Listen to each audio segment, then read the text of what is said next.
No, that's right Gronkowski. Gronkowski is going to go up 5 yards and then go to the do a post route to the pylon back here. You've got Branch going to do 3 to 4 yards and then run to the flat. You've also got Welker, which is Tom Brady's favorite receiver. He's going to go out 20 yards to 15 to 20 yards, and he's going to go straight across the middle of the field. Now, Tom Brady, which of course, like Vince said, he sees that they're going to be blitzing. He knows it's not coming from the outside because there's no one over here. He knows pretty much everything's going to go right here. Now, of course, what Tom Brady would have done would probably obble out and throw a slant, knowing that this side of the field would be wide open. But we're not Tom Brady. We're going to run the play man and tell us to run. I do want to go ahead and say that Gronkowski right now has a high ankle sprain.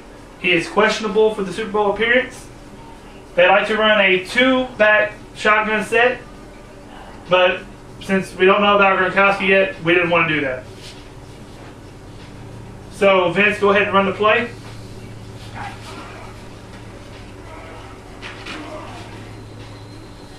Alright.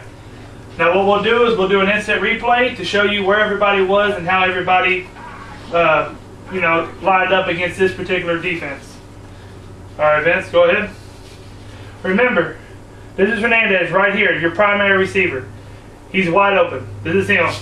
Here's your outside linebacker who went to his zone. You got your free safety following Ron Gronkowski, and you've got Green Ellis, which is back here, which is going to be going to the flat, being covered by your other outside linebacker. You can see Wes Welker is getting ready to go across the field. You can see that Deion Branch is covered tight, who is about to do to the outside. So in this particular play, this is the gentleman you want to hit right here. You can see that right here, Rob Gronkowski is going to be double teamed. If Gronkowski is healthy enough to play, I have a strong feeling he's going to be double teamed. They're not going to want to throw to him too much. They want to take him out of the equation. He holds the tight end receiving record and touchdown record for this season of 17 touchdowns.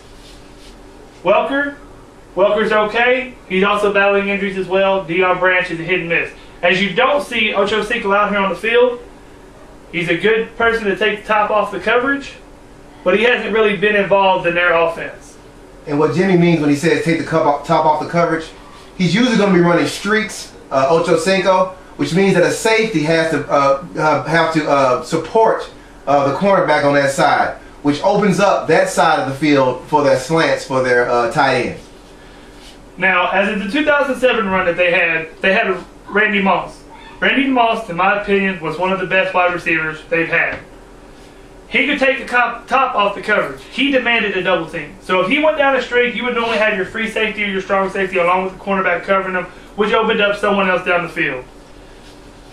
As of right now, this is the guy you're targeting. Because as you can see, there's probably 6-7 feet away from the time that as you can tell, he's already getting ready to post up. You make that pass, as you can tell, the ball's supposed to be on the 30, which used to be your 30-yard line right here.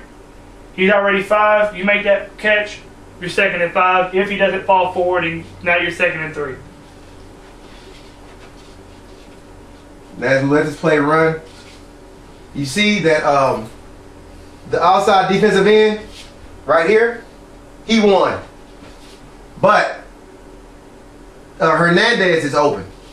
So I don't feel like that this play would have been able to have been made if this wasn't Madden running the play. But this is the kind of pressure that the New York Giants want to bring to Tom Brady in Super Bowl 46.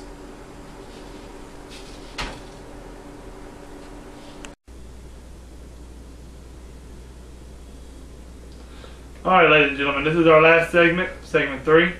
Here we're just going to talk about finishing up with the Patriots and the Giants. We're also going to go ahead and break down any current events that may be happening. Vince, your thoughts about the final predictions of Super Bowl 46? Well, I really hope that we have a Super Bowl compatible to the one that they played in Super Bowl 42. And I think we're going to have a game like that.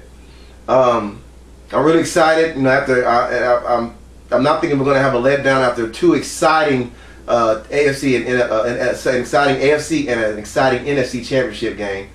But for whatever reason, and it's not because I feel like the Patriots have the better team, I just think they have it. And whatever it is, I think it's going to carry them to their 4th Super Bowl championship. I don't think so. And the reason why I don't think so is because the it that you're talking about isn't there. Because of the fact that their defense is 31 in the league. 31. I know it was in the regular season, but look who they played in the playoffs. They beat down the Denver Broncos. And yes, I have to admit I am a Steelers fan, and I was very disappointed that we didn't beat down. Steelers got Tebow. Tebow mania. Way to go, Tim. But no, we didn't beat them down. We didn't carry on. So the Patriots did. But here's the thing. They beat them 45-10. The same score 2 weeks ago they beat them by. Right. It wasn't a fluke. It wasn't 28-31, or it wasn't decided by a field goal or a late touchdown. But that goes right back to what we were talking about earlier, though. And I know they were the 31st ranked team, but sometimes stats can be deceiving. Yes, they were the 31st ranked team in offensive yards against them, but when it came down to giving up points, they weren't ranked that low. Now they weren't in the top. They weren't on the top half of it, but their defense played better when it came down to the red zone. But and both defenses have played better in the postseason. And I understand exactly what you're saying because coming into the postseason they hadn't beat a team with a winning record, and I get that, I do. But again, I just feel like they have it. Okay, so let me explain something else to you on the NFC side. Two number 1 and number 2 teams, Green Bay, San Francisco, had both the bye. Green Bay takes the Falcons at their home and embarrasses them. The Giants, right? I'm sorry, the Giants took the Falcons to New York and embarrassed them. Right. Then they go to Green Bay, Lambeau Field, and beat the number 1 team with their defense, who is also ranked 27th. Right. Which is on a passing elite team, not a run team, a passing team. Then went to San Francisco, candlelit stadium, and beat San Francisco in overtime. This team that came from adversity, they were 8-8. Right. Had to beat the Cowboys to get into the playoffs. Basically in the playoffs since week 15. Right. They weren't guaranteed anything. They had a hardship, and their defense has come together as if the playoffs started. Yeah, I agree. Now, they went on the road and beat people. Patriots stayed home. Stayed at home. The only team they almost lost to, Baltimore. And they lost because of a Billy Cundiff kick. That would have tied it. We can't say that they would have won it. Overtime, right. But it would have been an overtime nevertheless. Right. Didn't go to that. Well, all the points you're making are true. The Giants have a better offense. They have better offensive weapons with Cruz. Do my little Cruz salsa dance. Hakeem Nicks, Mario Manningham around the back in the shape. Ballard at tight end. You got the two-headed monster with Bradshaw and Jacobs in the backfield. And may I say, that is something that they're going to have to use. Yeah. They're going to have to run this ball. You cannot go tit for tat and allow the Patriots to, score each time they get the ball.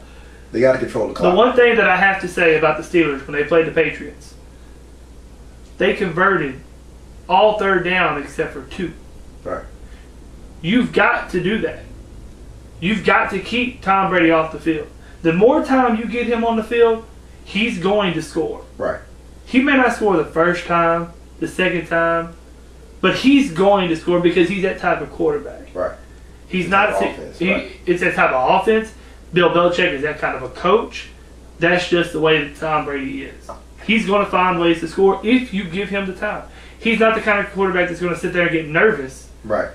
Oh my gosh, they scored 14 points and it's 14-0. Look what he did coming back and beating the Dolphins.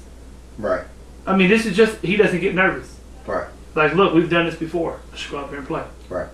So you have to run that ball. You have to keep him on the sideline to where he sees his shots getting less and less, to where eventually there's nothing. Yeah, like you say, pressure busts any pipe. I don't care what pipe that pipe is named, whether it be Eli Manning or Tom Brady. And so that the key for the Giants, as we kind of showed you guys in our second segment, is to run the ball. You want to keep that offense off the field. But again, I'm going to say safely with my prediction that because the Patriots have it, they'll win this game 24-21. Jimmy? I think the Giants are actually going to blow this one out. I do. I think with Victor Cruz, Mario Manningham, and all of them guys, the defense for the Patriots is just out. I think the Giants are going to win 31-21. I think it's going to be a 10-point game. I think that by the fourth quarter, Giants are just going to run away with it. And I think, really honestly, one of the defenses are going to stand up. Is it going to be the 27th ranked or the 31st? Well, we hope you guys enjoyed this, and we enjoyed doing it. And, hey, hit us up on Facebook at Couch Coaching, or you can also send us an email at couchcoaching12.gmail. And, again, continue to check us out on YouTube. If you have any questions or anything that you have any concerns about, because, again, I don't know if we had mentioned this already, but Jimmy is a Pittsburgh Steelers fan. I'm a Raiders fan. And going forward, we're going to talk about those teams, talk about current events. We plan on hitting up some stuff about the draft going forward. And we're also going to do some things around the Texans, because that's what we're locally around. But if you have anything that you want to talk about your team, for example. If you're in Cleveland, Jacksonville, anywhere like that, again, hit us up on Facebook at Couch Coaching, or send us an email at couchcoaching12@gmail, or any comments that you have in Facebook. And again, I'm sorry. I don't mean to cut you off. And again, any comment, doesn't matter. You want to talk weather, football, basketball, yep, movies, doesn't matter. Just hit us up. We're always here. We'll get back to you, and if just let us know. So again, we love putting it on for you. Thanks again to our producer, Marilyn, even though she doesn't want us to mention her name. And we used Madden for some of our segments. And just again, we had a great time. We had a blast at it, and I hope you enjoy it. Peace out.